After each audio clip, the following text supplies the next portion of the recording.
தமிழக வெற்றி கழகத்தினுடைய மகத்தான ஈடு இணையற்ற தலைவராக தமிழகத்தின் முதலமைச்சராக இருக்கிற நம்முடைய புரட்சி தளபதி விஜய் அவர்கள் இன்று சந்திக்கக்கூடிய அரிய வாய்ப்பையும் உயர்ந்த ஒரு சூழ்நிலையும் இன்று ஏற்பட்டது. இந்த சந்திப்பு இனிய சந்திப்பு, மிக உயர்ந்த சந்திப்பு. காலம் ஒரு தகுதியான தலைவரை இந்த தமிழ்கூறும் நல்ல உலகத்திற்கு வழங்கியிருக்கிறது. எப்படி புரட்சி தலைவர் எம்ஜிஆர் காலத்தின் கட்டளையாக வந்தாரோ, எப்படி புரட்சி தலைவி அம்மா அவர்கள் காலத்தின் கட்டாயமாக வந்தாரோ, அப்படித்தான் சந்திரசேகர், ஜோசப், விஜய் என்கிற மகத்தான ஈடு இணையற்ற ஒரு இளைஞர் இன்று காலத்தின் கட்டாயத்தின் அடிப்படையிலே காலம் தீர்மானிக்கப்பட்ட தலைவராக இன்று வந்திருக்கிறார். அவருடைய தேவை இன்னும் அரை நூற்றாண்டு காலத்திற்கு இருக்கிறது. நிச்சயமாக தமிழ் கூறும் நல்லுலகம் அவரை போற்றி பாதுகாக்கும்.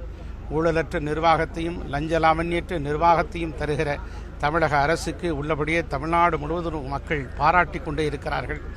அண்ணா திராவிட முன்னேற்ற கழகத்திலிருந்து நாங்கள் விலகி வந்ததற்கு என்ன காரணம்? கசப்பான நினைவுகள், சில காயங்கள், சில கண்ணீர்கள். ரைட் பார்ட்டி ராங் லீடர் என்கிற அடிப்படையிலே நாங்கள் விலகி வந்துவிட்டோம்.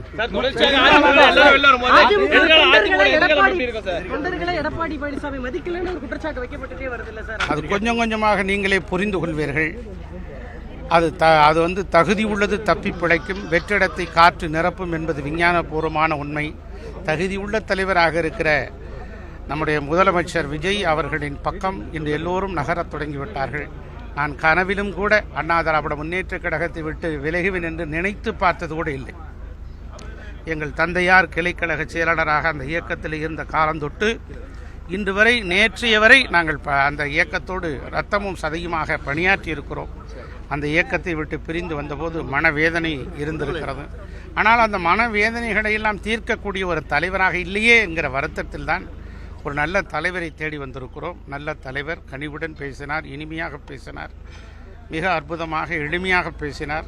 இப்படிப்பட்ட தலைவரோடு அவரே அவர் தன்னை பொன்னாடையை போர்த்தி மகிழ்ந்தார். பொன்னாடியை போர்த்தி ஆரம் தழுவி இன்னும் மீண்டும் ஒருவரை புகைப்படம் எடுத்துக்கொள்ளலாமா என்று கேட்டார். வேறு என்ன கருத்துக்கள் என்று கேட்டார். நடுவண் அரசு பல்வேறு பிரச்சனைகள் குறித்தும் மேகதாது அணை நடுவர் மன்றத்தில் தீர்ப்பின் மூலமாக நடுவர் மன்றம் அமைப்பால் காலதாமதம் நீட்டிக்கக்கூடாது, அப்படி ஒரு காலதாமதம் ஏற்பட்டு விடுமோ என்று சொல்கிறது. விரிவாக அதற்குரிய ஒரு தகவல்களை நீங்கள் தாருங்கள் என்று கேட்டிருந்திருக்கிறார். இப்படி எந்த கருத்துக்களையும், எதிர்கருத்துக்களாக இருந்தால் கூட அந்த கருத்துக்களை உள்வாங்கி அதை ஏற்றுக்கொள்கிற மனம் படைத்தவராக முதலமைச்சர் இருக்கிறார் என்பதை பார்க்கிற போது ஒரு மகிழ்ச்சி ஏற்படுகிறது. உள்ளபடி இப்படி ஒரு தலைவர் தான் தமிழ்நாட்டுக்கு தேவை. காலத்தின் கட்டாயம். 100 ஆண்டுகள் ஆனாலும் அதிமுக இருக்குன்னு சொல்லி அம்மா சொல்லியிருந்தாங்க. நிச்சயமாக அந்த காலகட்டத்தில் அவர் சொன்னது காலம் கடந்து விட்டது. அதை காப்பாற்ற வேண்டிய பொறுப்பு அந்த இயக்கத்தில் இருக்கிற தலைவருடைய பொறுப்பு. அந்த தலைவர் அதுக்குரிய வாய்ப்பை சரியான முறையில் பயன்படுத்தி தவறிவிட்டார். அது அந்த தலைவரிடத்தில் கேட்கணும். தொண்டர்கள் நம்பிதான் அதிமுக கடந்த காலங்களில் பயணிச்சிருக்கு, பல தேர்தலை சந்திச்சிருக்கீங்க. தொண்டர்களுடைய பொறுப்பு தானே சார் அது? ஒட்டுமொத்தமா அதிமுக வெற்றி பாதை கொண்டு சொல்லணுங்கிறது. அந்த தொண்டர்களை சரியான முறையிலே தலைவர்கள் வழிநடத்தி செல்ல வேண்டும். அந்த தொண்டர்களை சரியான முறையிலே வழிநடத்தக்கூடிய தலைவர்கள் இல்லை என்று சொன்னால் அது உடைந்து தெரிந்துவிடும். எப்படியோ உலக அரசியல் வரலாற்றில் பல இயக்கங்கள் இருக்கிறது. தலைமை சரியில்லை என்கிற காரணத்தினால் உடைந்து நொறுக்கப்பட்டு விட்டிருக்கிறது. அண்ணா திராவிட முன்னேற்ற கழகத்தின் தேவையை அறிந்து அதற்குரிய ஒரு யுத்தியை, அதற்குரிய ராஜதந்திரத்தை, அதற்குரிய தகுந்த பாதையை அமைக்க வேண்டும். அவர்தான் நல்ல தலைவர். புரட்சி தலைவர் எம்ஜிஆருக்கு பிறகு அந்த இயக்கம் சுக்குநூறாக உடைந்துவிடும், அப்படி ஒரு மகத்தான காந்த கவர்ச்சிமிக்க தலைவர் இல்லை என்று சொன்னார்கள்.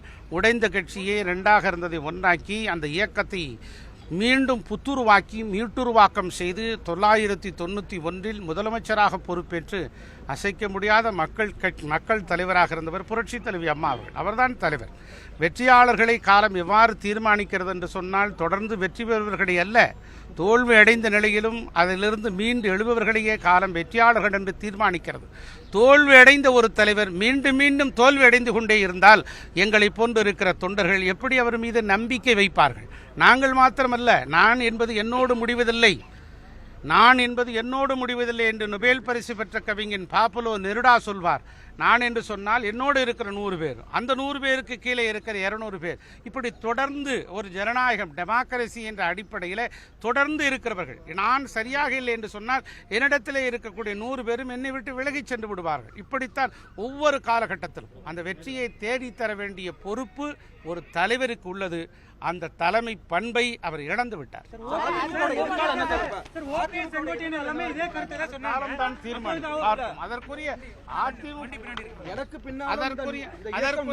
அதற்குரிய இடத்தை நம்முடைய முதலமைச்சர் விஜய் நிரப்பிவிட்டார்.